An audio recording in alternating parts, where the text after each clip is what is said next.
আমরা এই গুন্ডামি বন্ধ করব এবং সমগ্র গুন্ডামিটা হচ্ছে উদয়ন গুহ, জগদীশ বসু, বাসনিয়ার মতো গুন্ডা জনপ্রতিনিধিদের নেতৃত্বে। এবং এই উদয়ন গুহর নাম পোস্টপোল ভায়োলেন্সে জাতীয় মানবাধিকার কমিশন যে 19 জন গুন্ডার নাম দিয়েছিল হাইকোর্টে, তার মধ্যে ছিল।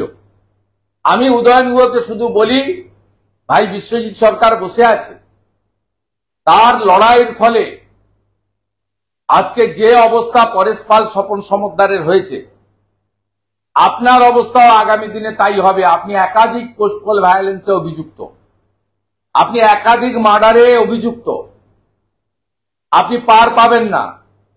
এবং সাথে সাথে দিনহাটার আইসি, মাথাভাঙ্গা এবং শীতলকুচির অফিসার ইনচার্জদের বলবো, বা এসপি কুচবিহারকেও বলবো, গতকাল নারকেলডাঙ্গার ওসি সহ 3 আধিকারিকের যে অবস্থা হয়েছে, আপনাদের কপালেও সমান দুঃখ আছে। নারকেলডাঙ্গার ওসি সহ 3 আধিকারিক যখন জেলে যায়, তাদের বাঁচাতে কিন্তু মমতা আর তার ভাইপো আসেনি, রাজীব কুমারকে পাওয়া যায়নি। হয়তো আপনাদের জেলে মাছ মাংস খাওয়ার ব্যবস্থা করে দিয়েছে, কিন্তু আপনার সামাজিক সম্মান বা আপনি যে একটা গুন্ডা পার্টির ক্যাডারে পরিণত হয়েছেন, আপনি অভিজিতের তার পরিবারের ফোনে রেসপন্স করেননি, আজকে ঠিক একই অবস্থা কিন্তু আগামী দিনে আপনাদের হতে চলেছে। এই বিষয়টা আমি আপনাদের কাছে তুলে ধরলাম। সাথে সাথে আমাদের আরেকটি বিষয় উল্লেখ করার ছিল, বিশ্বজিৎ ইতিমধ্যে গতকাল থেকে বা গত কয়েকদিন ধরে একাধিক প্রেস, মিডিয়া, সোশ্যাল মিডিয়া প্ল্যাটফর্মে তিনি তার বক্তব্য রেখেছেন। এই ভাইয়ের একক লড়াই এবং আত্মসমর্পণ না করা লড়াই, এর কাছে বহুভাবে তৃণমূলের নেতারা, যাদের কাছে আনলিমিটেড টাকা আছে, যাদের মুখ্যমন্ত্রী কোথায় কোথায় চাকরি দেন, মদ খেয়ে মারা গেলেও টাকা দেন, তৃণমূলে মরে গেলেও চাকরি, এর কাছে একাধিক চাকরির অফার ছিল। আমরা কিচ্ছু দিতে পারিনি, কিচ্ছু দিতে পারিনি, ওর চাওয়াও নেই কিছু। ও কমপ্লিট যে লিগ্যাল ব্যাটেলটা করেছে, সিবিআই কে বাধ্য করিয়েছে সাপ্লিমেন্টারি চার্জশিট দিতে, এবং এর লড়াইয়ের ফলেই সিবিআই লড়ে বসেছে।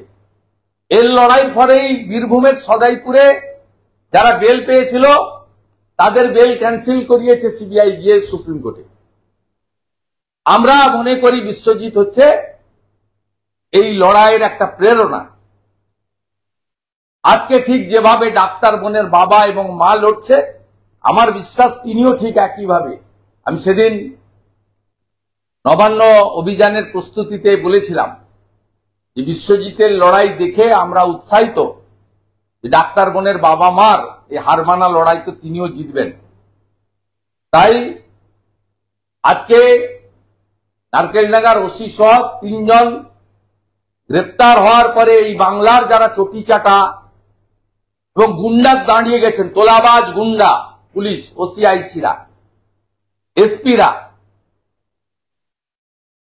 তাদেরকে একটা হুঁশিয়ারি দিতে চাই, আপনাদেরকে কেউ বাঁচাতে পারবে না। 57টা মার্ডার, 12,000 ইনসিডেন্টের এফআইআর, 1 লক্ষ লোককে ঘরছাড়া করা, এর হিসাব জবাব অভিজিৎকে দিয়ে শুরু হয়েছে। বিশ্বজিতের লড়াইতে আমরা এর শেষ দেখে প্রত্যেকটা কেসে থাকব। তাই পশ্চিমবাংলায় যারা এখনো 21শে জুলাই ডিমভাত উৎসবে গাড়ি জোগাড় করছেন পুলিশের লোকরা, পূর্ব মেদিনীপুরের ডিএম তো 200 বাস ভাড়া করে দিয়েছে তৃণমূলকে, সব জেলাতে করছে। এদের বলবো, আপনাদের ট্যাক্সের টাকায় বেতন দেওয়া হয়। আগে সিআরপিসি, আইপিসির বলতাম, এখন বিএনএস এর অন্তর্গত ভারতীয় সংবিধান মেনে কাজ করুন।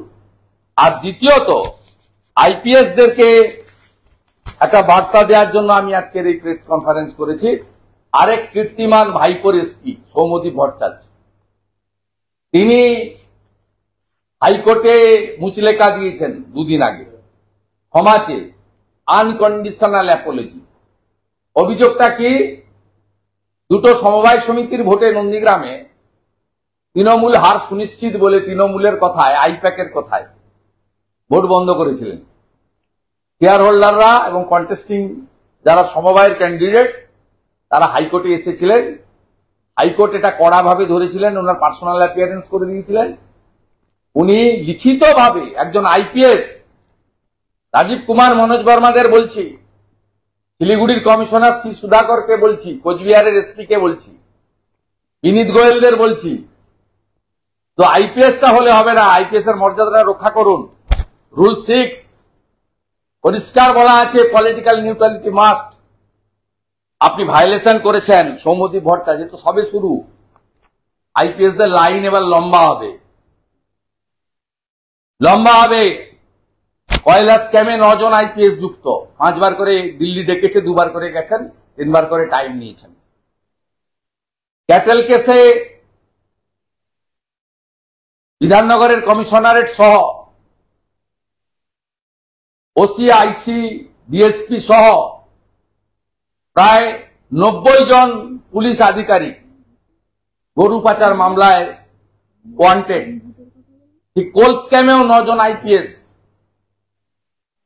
তারা যুক্ত, কোটেশ্বর রাও, শ্যাম সিং, লম্বা তালিকা। আপনাদেরকে খুব সাবধান করে দিচ্ছি যে আপনারা যেভাবে রুল 6 ভায়োলেশন করছেন, সৌম্যদীপ ভট্টাচার্য ধরা পড়েছে, আপনাদেরও আগামী দিনে কিন্তু আইনের বাইরে আপনারা যেতে পারবেন না। আর আমরা সে কাজটা করব।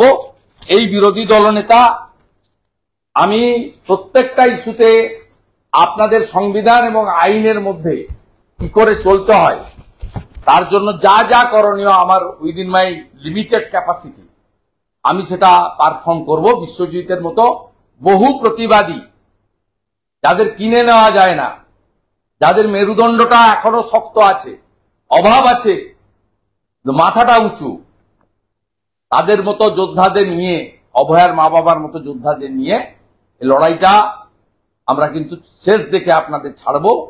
তাই সৌম্যদীপ ভট্টাচার্য এবং আইপিএস দের বলবো, রুল 6 মেনে চলার চেষ্টা করুন। মমতা ব্যানার্জির আর তার ভাইপোর পিয়ের বার্তা মেনে কাজ করলে আপনাদের অবস্থা কিন্তু নারকেলটাঙ্গা থানার ওসির মতোই হবে ভবিষ্যতে। এই দুটো ইস্যু ছিল। একটা বিষয় যে বিধায়করা বারবার আক্রান্ত হচ্ছে, বিধানসভার অভ্যন্তরে বাইরেও আক্রান্ত হচ্ছে, স্পিকারকে বলা হয়েছে বারবার, কিন্তু কোনো অ্যাকশন, পুজো দিতে গিয়ে আক্রান্ত হচ্ছে, কোর্টে হাজিরা দিতে গিয়ে আক্রান্ত হচ্ছে। নিখিল দে তো কোর্টে হাজিরা দিতে গেছিল। পলিটিক্যাল মিছিল, ক্লাস, ভোট তো অন্য জিনিস। পুজো দিতে গেছে, গুরু পূর্ণিমার দিন পুজো দিতে দেবে না। এদের সঙ্গে জনগণ নেই। এই জন্যই তো ভারত সরকার বিরোধী দলের বিধায়কদের, ইনক্লুডিং নওশাদ সিদ্দিকী, তিনি হাইকোর্ট গেছিলেন, কেন্দ্র সরকার অবজেকশন করেনি। সব বিরোধী দলের এমএলএদের, শুধু বিজেপি নয়।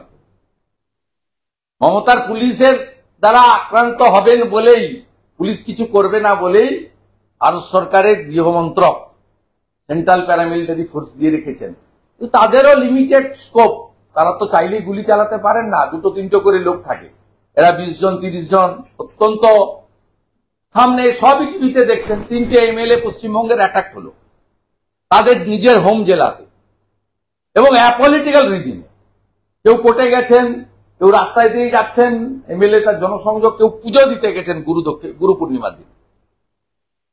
তাই এখানে সাধারণ মানুষের নিরাপত্তা কথা, তাদের সঙ্গে 3টে করে সিআইএসএফ থাকার পরেও, TV, media, camera, Facebook live সবকিছু থাকার পরেও যদি অ্যাটাক হয়, তো তারপরে এফআইআর যদি এক্সিকিউশন না হয়, আমরা পুলিশ ইনঅ্যাকশনের মামলা 3 জনকে দিয়ে করাবো। ও BJP legislative party will provide all type of legal support.